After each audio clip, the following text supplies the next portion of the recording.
BPL মাথাতে আসছেন Henrique Klaasen, ঢাকার হয়ে খেলবেন তিনি।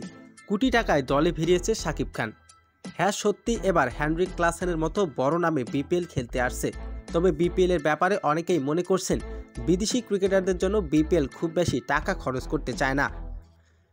যেমন অনেকেই গুজব শোনা যাচ্ছে ওয়েস্ট ইন্ডিজ, দক্ষিণ আফ্রিকা, অস্ট্রেলিয়ার মতো বড় খেলোয়াড়রা বিপিএল খেলতে আসেন না, বরং নিউজিল্যান্ড, শ্রীলঙ্কার মতো বা ছোট দলগুলো খেলাতে আসেন। তবুও বিপিএল এর জন্য জনপ্রিয়তা বাড়ছে, এজন্য বড় নামদের চেষ্টা হচ্ছে আনার।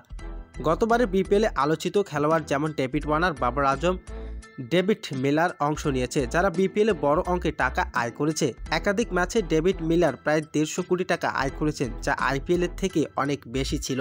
সব মিলিয়ে বিপিএলে এবার কিছু বড় নাম আসতে পারে, যাদের মধ্যে রয়েছে আলোচনাও চলছে। বরং হেনরিক ক্লাসন সেই তালিকায় থাকতে পারে। তবে সাকিব আল হাসান যদি খেলতে না আসেন, তবে সেটা বিপিএল এর জন্য বড় লক্ষ্য হতে পারে।